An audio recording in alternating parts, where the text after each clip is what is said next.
Welcome to the Rusted Garden Homestead. Today's video is all about mid-season pepper care, and you can use these principles for planting your peppers. You know, middle of July, we're really not putting peppers in the ground, but you can use the basic setups to get plants started in spring. I'm going to be using timestamps, so just jump around to the parts that you'd like to watch, and hopefully they help you, with your pepper growing. We're going to talk about vertical towers. This tower's already been set up, cleaned up, pruned, harvested. You're going to see how I did that throughout the video. We'll talk about vertical towers, earth beds, raised beds, just different ways to grow peppers and how to take care of them come middle of the season. Let's go over to the banana peppers real quick. I just want to show you a quick basic top dressing. For a top dressing, when your peppers are producing middle of the season, you are just taking organic granular fertilizer. I recommend any organic granular that's on sale. They're basically all the same ingredient. And you're going to scatter some of the organic granular down. It's a slow release fertilizer. As you water, as it rains, it will wash nutrients into the soil. If you have compost, putting down an inch of compost just across the whole surface, be it a little raised bed like this, maybe in the earth, in a container, 1 or 2 inches of compost is the best stuff that you can have. But I know a lot of people can't make it, so one step might be is just using the organic granular. You're just taking one big handful and you're just sprinkling it right across the top, a top dressing. Let's put a little more down there. And that's just going to provide, we'll put some, right along there. And that's just going to provide some nutrients for your plants over time. Organic granular takes a while to break down. Moisture, microbes have to get to it, break it down, decompose it, and then the nitrogen, phosphorus, and potassium are in a form that the plants can use. Also mid-season, for your containers, vertical towers, wherever you're growing, I recommend any water-soluble fertilizer that has N, P, and K represented. And you just give your plants, let's change that a little bit, just a quick drink at the base. I recommend AgroThrive. And just something like that is all your peppers really need. Let's get a little more over there on that side, and we might as well do all 3 of them. This is all your peppers need really to make it for, whoa, don't want to lose a pepper. All your peppers need really for the next good month or 2. Plenty of fertilizer, they're going to have what they need. Sometimes when you're growing in containers, and I just said this is good for a month or 2, raised beds with lots of fertilizer, earth beds with lots of fertilizer, compost are a little bit different. When you're in your containers, like over here, the plants really suck the life out of the soil quickly. So when your plants are large, they're producing, you may be wanting to use a water-soluble and just a quick pour like this about every 2 weeks. The reason being is you have a limited amount of soil. The plants take out the water, take out the nutrients really quickly, so you want to be replacing it more often than maybe a larger raised bed or a basic earth bed. So let's get started with a basic setup for the ground if you were going to be putting your pepper plants in, earlier in the summer when it's warm and you're moving your transplants out or your direct seeding. Today is July 11th. It's a little late in most areas. I'm in Maryland Zone 7 to plant pepper plants. I typically plant them from transplants, grow them indoors 6 to 8 weeks, and then I get them outside. I have tons of videos on that if you want to check out my channel. Please subscribe. I'm trying to get to 750,000 subscribers. So I'm cleaning out beds. I'm going to show you how to set this up if you were going to be growing peppers in here. This is a basic setup you can use really for any bed. This is technically a raised bed, but when the sides are less than really 12 inches, I call it a framed bed. And you would do this really for your earth beds, for your raised beds of any sides. Similar if you're setting up your containers. Containers are a little bit of a different beast. You got to make sure you really put in a lot of nutrients because plants suck the life out of the soil in containers. So first thing I want to show you is it was raining for about 2 hours. Water is going to be really the difference between success and failure when it comes to most of your plants with peppers. It was raining a long time, but we've had kind of drought conditions, and you can see the water didn't even really soak down. It was a hard rain. It was for about an hour or so. So even if you get a rain, it has to be significant, an inch or so, to really soak into the soil. This would really do nothing. If the sun came out, this would just dry up any plants that were in here aren't going to get the water you think they got, and they're going to suffer. So watering is a key. We'll be talking more about that. So I've weeded everything out, and if you're setting up your beds in the spring, you just weed them. My soil is pretty good. I mean, there's good organic matter in there, but it's pretty heavy. Lots of clay. You don't need perfect soil to start. Maybe mix in some peat moss if you have heavy clay, kind of break it up.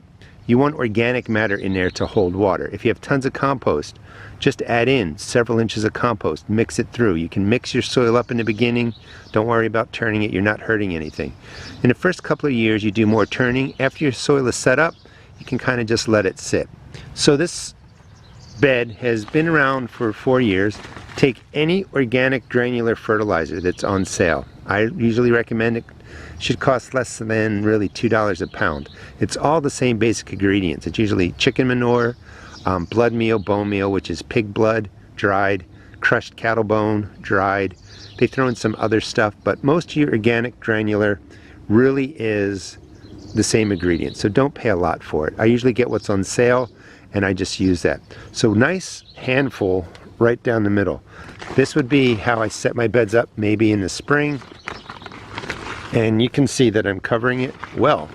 This is a slow release fertilizer, meaning the microbes in the soil, moisture, water have to mix. The microbes have to digest this, break it down, and when it breaks it down, it gets nitrogen, phosphorus, and potassium into a form that the plants can use. This is your dry organic granular, and if you want, put in a little bit more. If you get it on sale, you don't have to worry too much about this. In fact, this is, I think, a 20-pound bag. Let me just check. A 27-pound bag. Got this on sale in January for under $5. Typically, 27-pound bag of Espoma, I'm not affiliated with them, is your cheapest way to buy it. It costs you maybe like $20 or something like that. It's a really good way to buy the organic granular. You don't need to use this step just to save you some money if you have a lot of compost, but I know we all can't make it. So I just spread out the organic granular like this. Let me throw down some compost so you get an idea of how to use that. So a big pile of compost right in the middle, going to spread that out, you know, about an inch across the top, and then I'm going to mix everything under. This is an expensive way to prep a bed because I'm putting down all the resources through the whole bed, and it's fine, you know, if you can afford it. It works really well, and I recommend it because I put in so many different plants, they're going to need the resources. But if you're just getting started, you're trying to save money, it can be really expensive to fill the bed with earth, get peat moss. If you don't have compost, you have to buy it, the organic granular, and this is just really expensive. At the end of this video, and I'm using timestamps, so just jump around to where you want to watch the video, and maybe, you know, hopefully some of those help you out with growing peppers. The planting hole method really takes a brand new space and you just dig a hole, you prep the hole, you drop in the seeds or the transplant. If you were putting in, you know, maybe 6 peppers in this space, you do 1 planting hole, 2, 3, 4, 5, 6 right in this space. Set up the planting hole, get the pepper in, water it in with a water-soluble. It saves you money because you're just concentrating these resources right at the base of the plant. There's plenty of nutrients in any soil, any earth that you're just starting with, and then slowly over time you would build up the soil and make it better and better, you know, as you add in organic matter. But the planting hole method will save you, I think, a good amount of money if you're just getting started, if you want to check that out. Let me spread this out, and then I'll just show you the basic look at the soil once it's done. After I spread it out like this, I'm just taking a hand shovel and I'm turning everything over. You just want to mix it through pretty well. Once mixed through in that top 4-6 inches, this bed is ready for planting. We can put anything in there. I'm going to be direct seeding cool weather crops in here now for a fall garden if you want to subscribe and follow me. So this is nice and loose. If I had a transplant, I would just go ahead, drop it in, cover it over, water it in with the water-soluble. We'll get to fertilizing. But it's pretty simple, pretty straightforward. I will put in the video description how to fill raised beds with 2-foot, 3-foot sides, save some money. Also how to fill containers, set them up, and the vertical towers. I've already done videos on those. They'll be in the video description. Check those out if you want to. So coming back over to the vertical towers, I'm doing a whole series on this. So I've also already done a video on planting this up, but I just want to show you just all the beautiful peppers.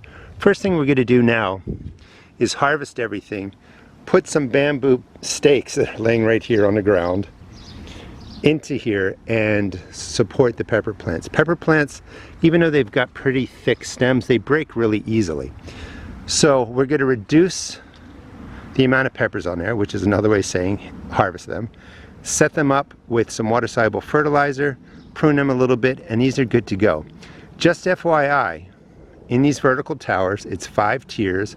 They're from Greenstalk Garden. I'm affiliated with them if you want to check them out in my video description. I've done all kinds of different things where I've actually filled every pocket. There are 6 pockets per tier with peppers, and that was just too many. It worked, but it was a lot of watering. With this high heat, when it gets to be 95 degrees, you may have to water your containers and your towers every day. So what I found was there's 3 pepper plants per tier going down. So that's a total of 15 pepper plants about, and that works out really well. You do have to maintain the water, but it's just beautiful production. I mean, these peppers, they really, really look good. They've really produced. Let me show you everything that I'm going to take off of this tower. Towers are only in a little 2-foot by 2-foot footprint. As I'm harvesting, I want to show you a couple things. We're going to remove the bottom leaves from the pepper plants. You'll do this in vertical towers, containers, earth beds. This is just to let some airflow in there. And there's not much growing down there with respect to flowers. They will eventually flower, but I want all the growth up top. These are my Shishido peppers. Just look how beautiful they are. Just FYI, you pick a Shishido when it's about this size. It can be green, it can be turning colors. They're delicious. A lot of times they're sweet, sometimes they have a little bit of spice, but I love to grill these with some olive oil on the grill or in a frying pan on high, and they're just absolutely delicious. Olive oil and salt. These really flop over, and these are going to start to break. They're getting large. I just take any kind of pole, this is bamboo, break it in half, and then slide it into the pocket. Same thing for containers. And earth, let me flip it over. This is the sharper side. I have poked my eye with these before. I do recommend putting a cork on the end if you have them, or a ping pong ball or something. Typically you want to put in the supports first so you don't tear up any roots when you're putting them into the ground. But I'm just going to tie this up with some jute. I'll show you what that looks like. This is the banana pepper plant that I was removing a lot of the peppers from. It is a big plant. I'm just going to get in. You could use scissors if you want, but you don't have to. And I'm just going to clear out the leaves from the bottom. Something like that. You don't, if the plants are smaller, let's get this out of the way. If the plants are smaller, you don't have to remove as many leaves. But over time, you want something like this. This is just a stub, little pepper on there. I don't want that. I'm going to remove it. Same with this. Going to remove that. And I'm just opening the space up right there so that it's easy for me to put in water if I need to, water-soluble fertilizer. I'm going to put a support in there and support the pepper. This will flower again after a big harvest like this. I mean, look at that bell pepper right in there. After a harvest like this, you want to hit these with a water-soluble fertilizer and just feed them again. All right, let me get back to to harvesting. And I'm going to do this for all the peppers, and I'm going to put in the supports. Just want to give you another example of removing the bottom leaves. I think the camera was pointing down a little bit too much. I'm going right into the base, and I'm just very quickly stripping off all the leaves like that. So when I'm done, weeding out the little area too. I just want to open space just like that for the peppers. Now for harvesting, you want to be careful. Peppers sometimes look stocky and strong, but if you get in there and try and twist off that bell pepper, there's really a good chance that you're going to break the stem. So a pair of scissors, I want to get in with the scissors and just give it a clip. And a pepper, I'd have 2 hands if I wasn't holding a camera. Just hold the pepper. But that's how I recommend removing the pepper plants so you don't damage the growth of your plant. So this is the general harvest that I got out of this container, and this is not my first harvest. Really nice, some really nice sized bell peppers, banana peppers, plenty of Shishidos. Wanted to show you and talk more about blossom end rot. Tomatoes typically get blossom end rot. That's when the bottom of the tomato really browns out. Peppers can get it too. These are all from one plant that were in that top tier, and that tier really dried out often, more so than the ones that were below it. So there was not enough water in there, the root system dried out, couldn't access nutrients, so you get all this browning on the pepper. Typically, you think it's going to be on the bottom like this. It can be on the side. That's because the root system dried out, got damaged, and it can't pull in. Specifically, calcium is really what causes this. There's enough calcium in the soil. You can add in some lime, you can add in some calcium if you think that's the issue, but it's really about watering. And if the watering gets messed up in containers and missed for like 24, 48 hours and everything dries out, your vegetables are going to get blossom end rot. Now you can cut this off and you could still eat the pepper. That's good. I'm not going to do that because I have plenty of peppers. The other thing that happened, you know, not practicing what I preach, I thought, you know, I've been doing this for 30 years. I'll just try and break the pepper off right there and not use scissors, and lo and behold, I broke the whole branch of the pepper plant off. So they are really fragile. This is an example. Use scissors or shears to cut the peppers off so you don't end up with something like this. The pepper tower is all cleaned up. Remove the leaves from the bottom, really open up the space. Any yellow leaves, go ahead and remove them. If you felt like your plants had a fungus, this would be the time to give them a spray after you harvest. My peppers are looking good. I don't need to do anything for them. But really just open up the bottoms. Make sure you're harvesting regularly. That will help your plants continue to produce. It'll flower more, they'll produce more. Now, watering. That's the question I get all the time. How often should I water? I don't know why we have a fear about watering. Somewhere down the line, somebody online said, if you overwater your plants, you're going to kill them. It is really hard to overwater when it's 90 degrees and your plants are really large and they're in containers. You may have to water twice a day. As long as you have drainage holes, you're not going to harm your pepper plants. Now, with vertical towers, this green stalk system has a nice reservoir up top. You could fill it up, let it drain through, and it works really well when the plants are smaller and it's cooler. When it gets to be 95 plus, every day the sun's beating down, I like to just water this way. I do every other pocket, the water moves over, that would be 3 pockets per tier, and I just really soak everything in. I like to water first, and then we're going to give them the water-soluble fertilizer. Watering makes all the difference. Your plants will go from surviving with minimal water, with minimal watering, to really thriving if you do a little bit more watering than you think. And you can experiment. If you have containers, maybe water some more of the plants more often. Just see how it varies. But don't have this fear that you're going to overwater everything. Water is the key. If you don't water your container plants regularly, they're going to get blossom end rot. So the next semi-myth you hear is don't give your pepper plants nitrogen at a certain point. And that is true technically. However, in containers, vertical towers or your containers, the plants suck the life out of the soil. They're going to need more nitrogen. So I wouldn't move from no nitrogen and going to like a phosphorus and potassium type water soluble like More Bloom from Alaska brand. Your plants are going to need nitrogen in containers. The other thing they don't tell you is how much nitrogen is too much. If you're using the chemical types, which won't harm your plants, they are jacked up with like 24% nitrogen. You can use that at like half strength or quarter strength. That's too much nitrogen. That's a good example of over nitrifying, if that is even a word, your plants. 24% nitrogen in a water-soluble fertilizer is going to really make the leaves grow too fast and too big. You just don't need that. If you're using the chemical types, cut it in half. I use AgroThrive. I'm affiliated with them. You can check out the video description. I really recommend it. It's an organic fertilizer. It's got N, P, and K represented in good numbers, low enough that you can just feed your plants as you need to. After a big harvest like this, I just like to give them some AgroThrive.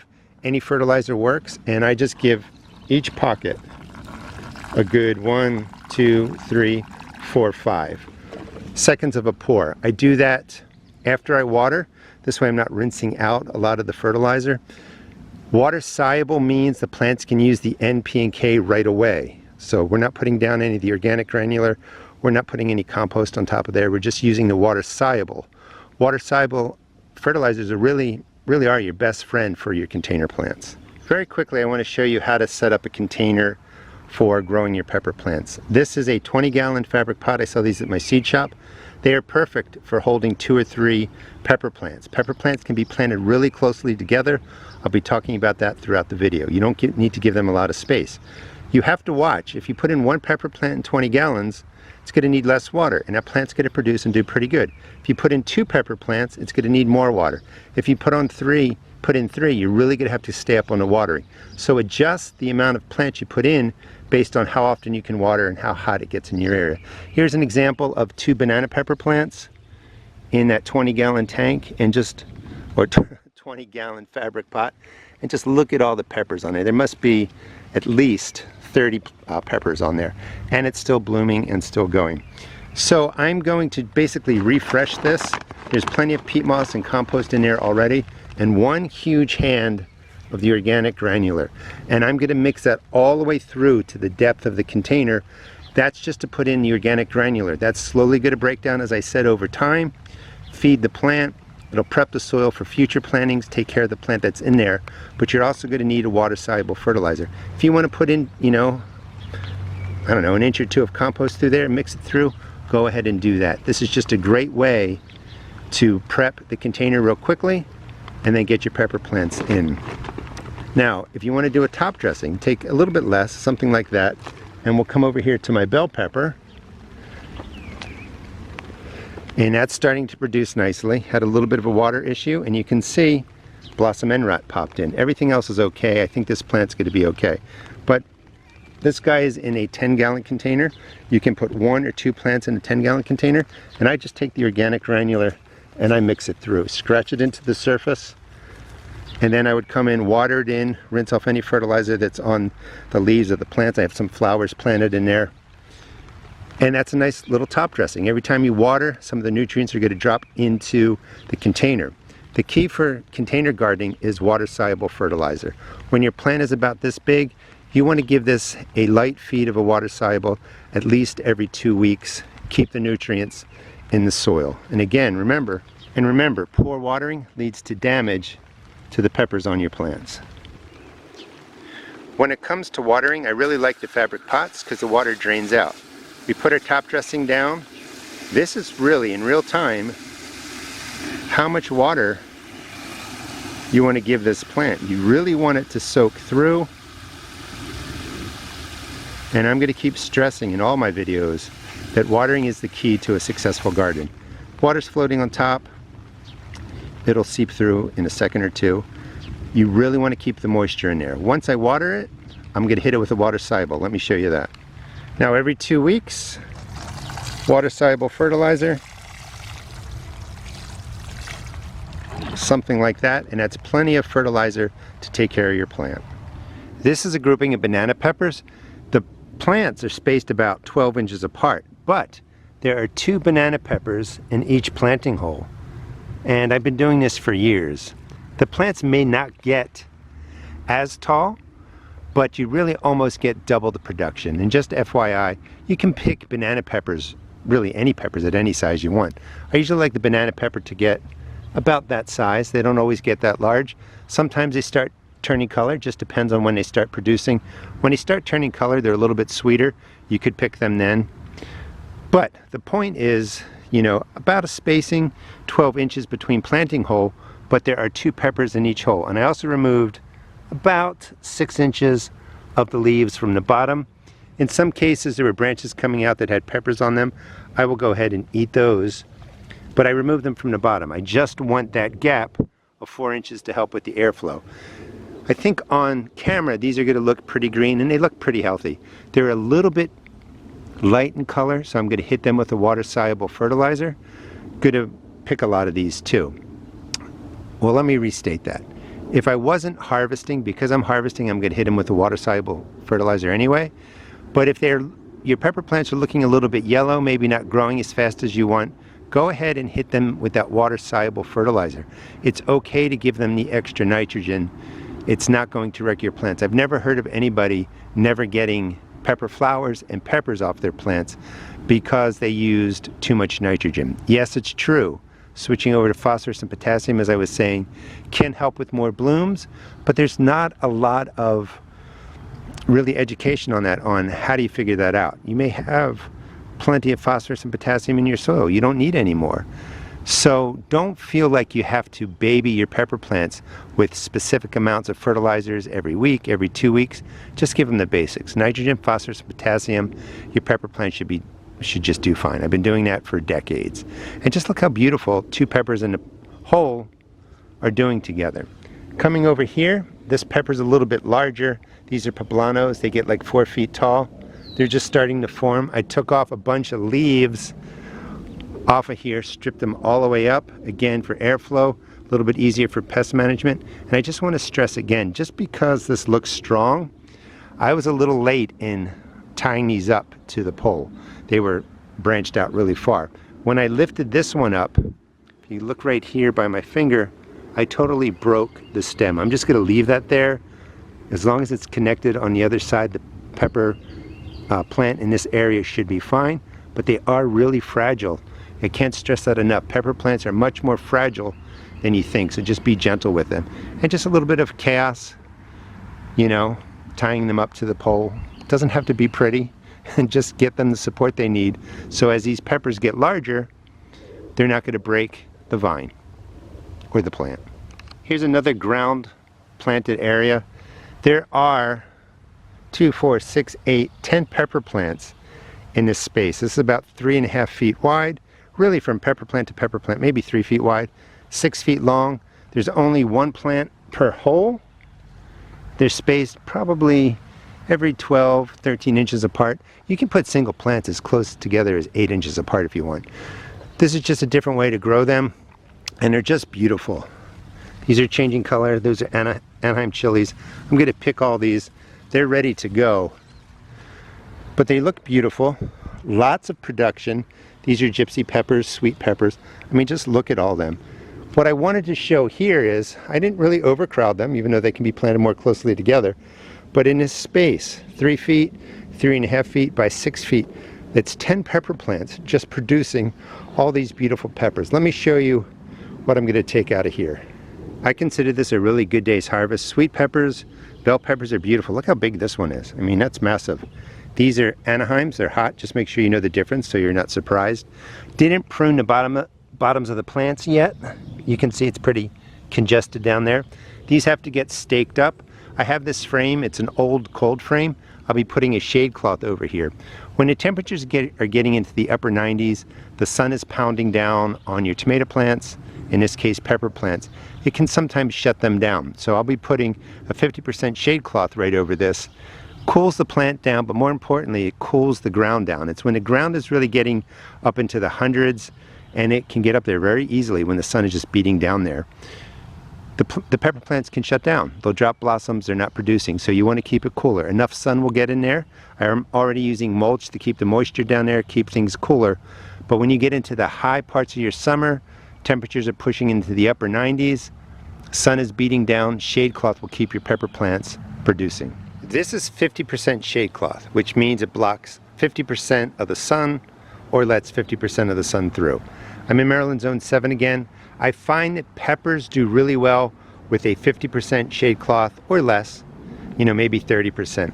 They really do like the heat and the sun. However, the baking sun, you know, direct sun hitting the earth heats up the roots, and you sometimes can get blossom drop, the peppers drop, the peppers stop pollinating and producing. So just by adding in the shade cloth in the high heat of your summer will keep your pepper plants producing. And I would get some clothing pins and just, you know, pin them onto the frame so that the shade cloth doesn't blow off. But I like the 50%. You can see, you know, right through this, and you can see the pepper plants. So it's creating some shade, but plenty of sun is getting through there. This works really well for keeping your peppers producing in the high heat of the summer. And just because this is black, it doesn't attract heat, it doesn't heat up the area, there's not a lot of material there, so it sheds the heat very quickly. It just provides shade. And you can also get it in different colors. Another way to create shade is to use plants. So my vertical towers are, you know, pretty much in the center of the garden. Southern sun's over there, western sun is over there. The sunflowers create shade. Enough sun gets through to keep them growing and going and stuff like that. That's my dog Willow. But it creates shade to cool them down, and it helps keep them producing. If I wanted to put shade cloth on there, I would take some of those bamboo poles I use for support, and I would just raise them, you know, above the level of the peppers, and then I would just hang the shade cloth right over there. But you can create shade with sunflowers, with different groupings of plants. Like real quick, if I spin over here, You see more sunflowers and beans right there. That's actually creating shade for that whole garden plot down there. And please subscribe and follow me. I'll show you how I'm planting in that area. By creating shade at the base of one of your raised beds or your earth beds, I can put in the cooler crops sooner because that space is not getting baked by the sun. That was a double row of pepper plants. I'm lucky here in Maryland that pepper plants do really well. I don't get a whole lot of diseases or pest issues, so I can put sometimes the rows closely together like you saw.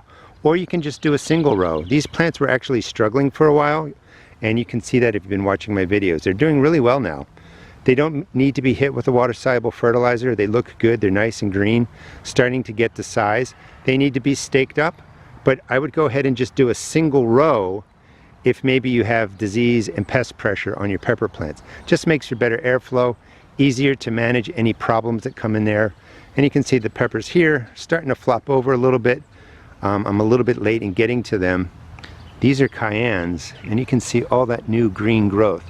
So this is going to be a really productive area. In this space I have 1, 2, 3, 4, 5, that guy died, 6, 7, 8, 9, 10, 11, 12, and that's about a 12-foot space, about every foot apart. You can put them a little bit more closely together if you want, but there's so many ways to plant them. But I just wanted to give you an idea of what the single row looked like. I do want to show you watering the pepper plants in real time. That's the question I have been saying in my videos. People always ask, how much water should I give my plants? Again, we're afraid to really overwater. Right at the base, I'm giving it a good 10-15 seconds. I really want the water to soak down deep so the deeper roots can get to something when it's really getting hot out. And we got to go, 15 seconds, really just soaking in the base. Most of your vegetables, pepper plants, tomato plants, just about all vegetable plants also put out surface roots. For the surface roots, maybe 5 or 10 seconds. With the mulch down, this water is going to stay, but you want to get out and around the pepper plant, and that's going to give them plenty of moisture to really keep thriving. The difference between surviving and thriving is really, in my opinion, the amount of water you give your plants. They really need a lot of water. Without water, they can't pull in the nutrients. And you can see just how beautiful and dark green this plant is. And I would do the same. Let's just go over here real quick. That's a tomatillo, some cherry tomatoes. With 2 plants, I'm just going to go and hit this whole space, getting that deep soaking down for 10 or 15 seconds. You don't have to worry about wetting the leaves. It just rained. Sometimes people say that's going to cause more fungus and disease issues. That's just not true. Here in Maryland, we get rain, then the sun comes out, we get rain for 15 minutes, and then it's cloudy, and I really don't get any disease issues. The reason you get disease issues is because they're prevalent in your area. But that is a good soaking of right in between the plants, the edges, the deep soaking. It's a lot of water. I might even go a little bit longer, right in between them. 1, 2, 3, 4, 5. You really want to water your pepper plants more often than you think. And I would just go all the way down. That was 2 plants. I would do the next 2, etc., all the way down.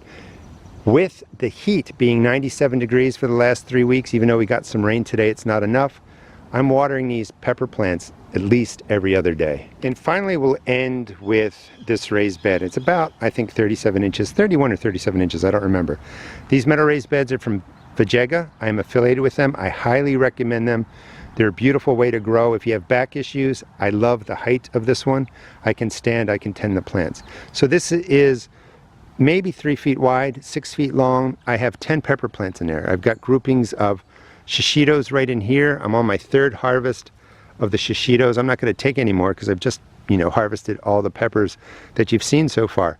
They're all staked up. I haven't gotten in there yet really and removed all the bottom leaves. I did a lot for the Shishidos, but you can see the space is open in there. You want that airflow.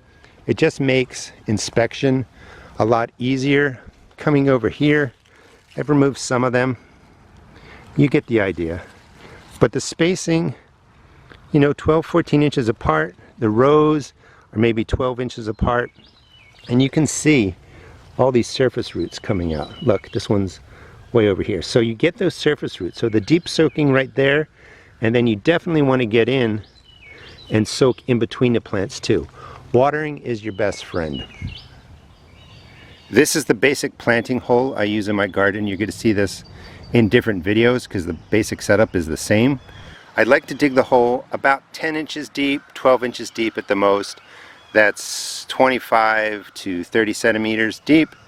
You know, 10 inches wide, 25 centimeters wide, something close to that. It doesn't have to be perfect. The whole idea is that you're just digging out a hole, you're prepping the soil. Once you dig it out to the depth, you definitely want to get in, loosen up the bottom. Helps the root system just grow deeper depending on what you're growing. And then you're going to add your basic ingredients. I like the planting hole because if this was a brand new bed, I don't have to amend and spend money taking care of this entire bed.